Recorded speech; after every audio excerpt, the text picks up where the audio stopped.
Hello, today I'm just going to talk a little bit about thread crochet, a few tips that you might find useful, because I teach a few thread crochet classes, and there's just a few things I've noticed that my students struggle with gauge and tension, etc.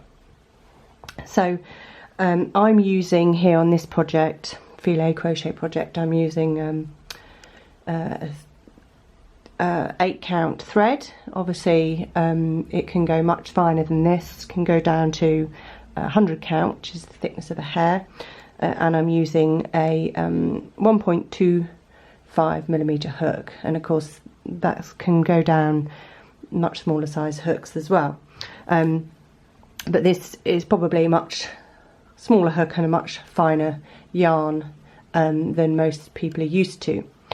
And I noticed that my students struggle with their gauge, so the work might be loose or sloppy looking, and they struggle to maintain the tension. So when you are using these kind of fine threads and tiny hooks, you do need to very slightly adjust the way you crochet. And the thing I say to my students is that you need to crochet true to the hook size, which you may think, well, I'm using a 1.25mm hook, so that's what I'm crocheting to. But what people often don't realise, or maybe not that conscious of, is that to get the crocheting true to the hook size means that this loop that you have round the hook needs to be more or less exactly the size of the hook, which is actually quite a small area on these tiny hooks. Don't know if you can see, I'm just going to zoom in very slightly. It's quite a very short section of the shaft. Maybe on this one just over a centimetre of the hook is going to give you the correct gauge.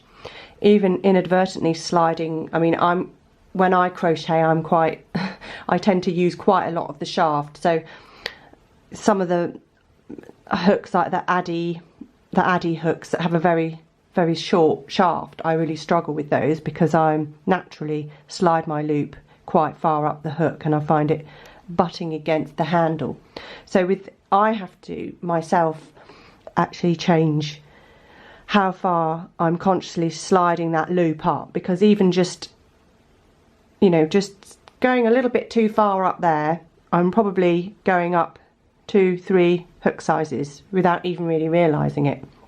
And the other thing that we inadvertently do, there's nothing wrong with it in normal crochet, but by normal I mean, making blankets or clothes, because you inadvertently pull the loop slightly larger than the hook, which is fine and usually creates the correct gauge, because that's how most people crochet. They will it actually does produce a much looser and more drapey fabric, which is what you want for most projects. But in thread crochet and filet crochet, especially in filet, because you're really trying to stick to this square grid, you do have to have much more control over this loop and ensure you're crocheting to the correct hook size. Because what happens is people don't get the correct gauge and they just keep going down and down a hook size, but the actual problem isn't the hook, it's how they're accidentally pulling this loop. So you could even go down to a 0.5 hook and you still wouldn't get the correct gauge because you're not controlling this live loop on the shaft of the hook.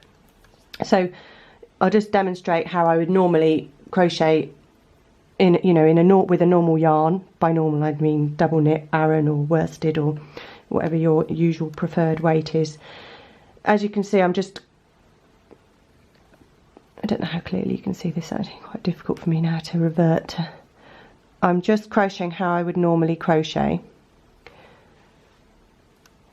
And I don't know if you can see, but as I'm doing it, I am inadvertently, and normally there's nothing wrong with it, elongating this loop on my hook.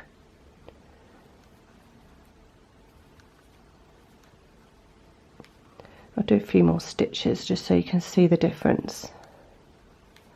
So that's my normal style of crochet, and as you can see,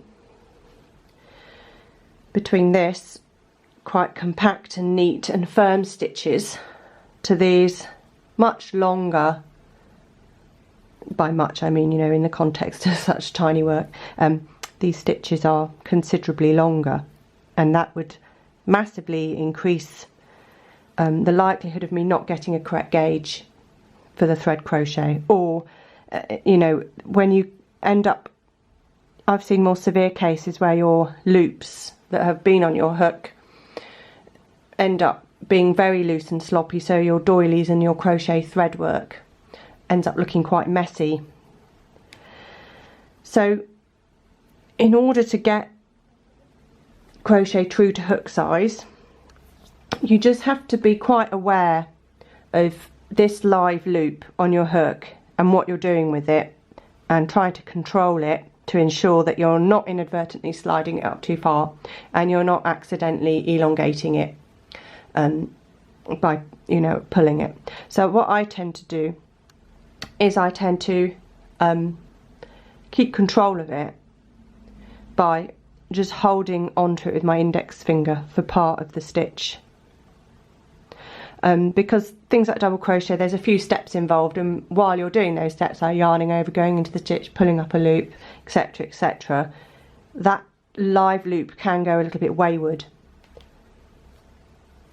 and for me that just helps me to keep it under control. No, actually I'm not going to follow the pattern, I'm just going to keep crocheting just for the sake of it. And as you can see, that then helps me to keep my stitches nice and neat.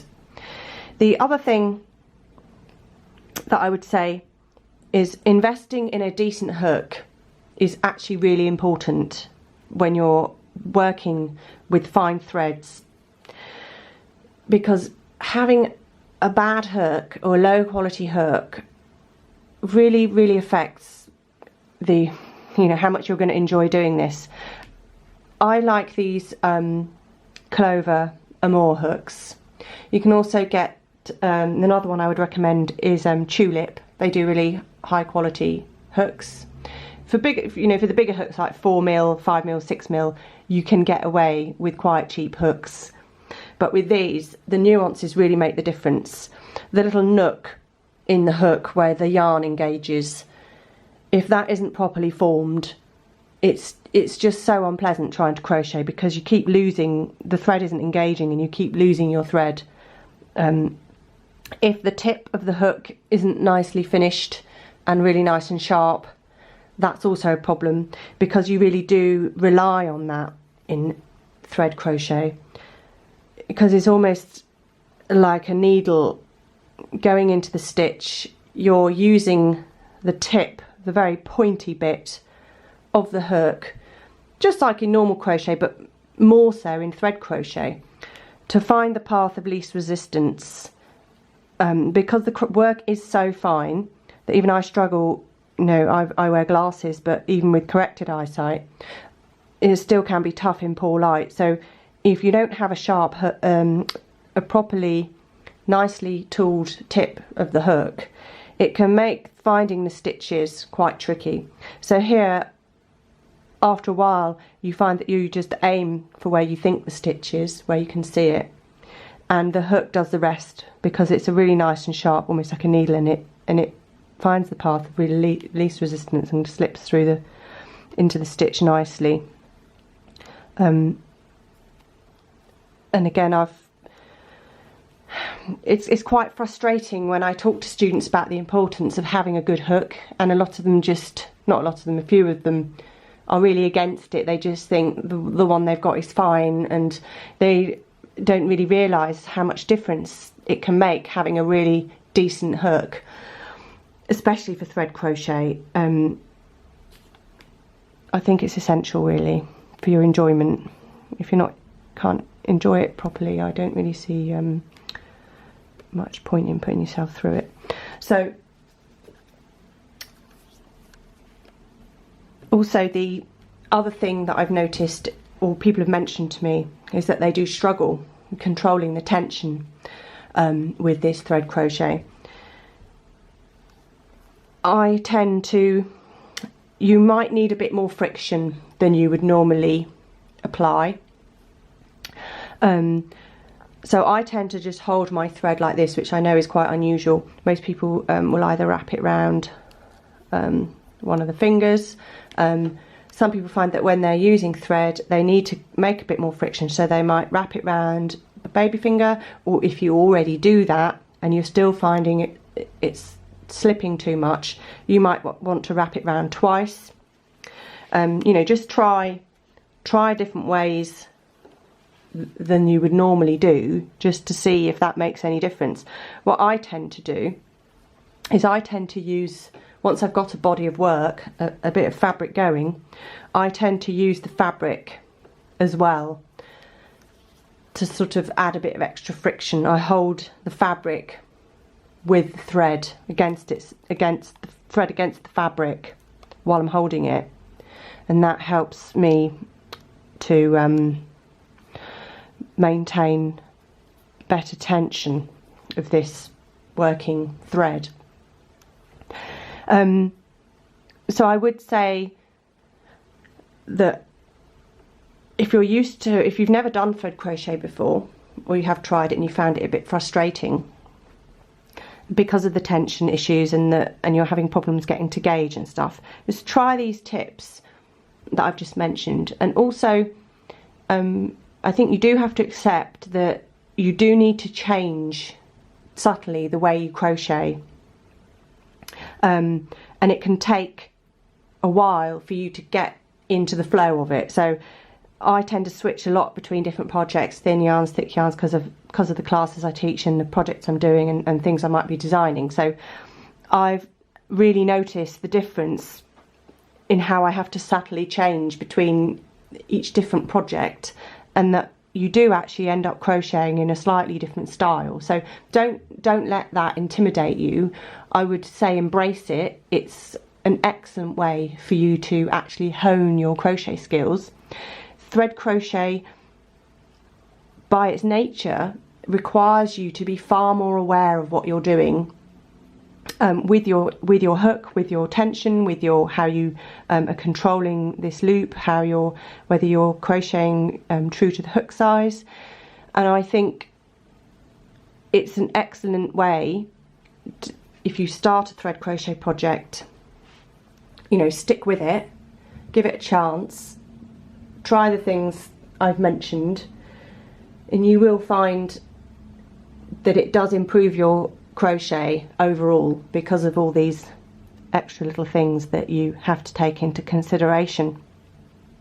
And the results are, you know, I love the look of thread crochet. I love the vintage kind of look of it. I love the thought that, you know, people have been doing this for many years, and especially when you get an old vintage pattern off the internet and you're kind of recreating something that someone may have made 100 years ago, and you wonder how many of those pieces are in existence, you know, who made them. I love that. So I would strongly encourage you to have a go. Don't get frustrated, keep going. It isn't for everyone, that is true, but you know, even if you do master it and think, well, that's not for me, you would still have picked up quite a lot of good skills that will help you with all your other crochet projects. So if you do make anything, or you know, have already made things and have got some extra tips that you want to share, I would love that, because I can add that onto my website to help other people. If you've got some thread crochet projects you've made, I'd love to see those too.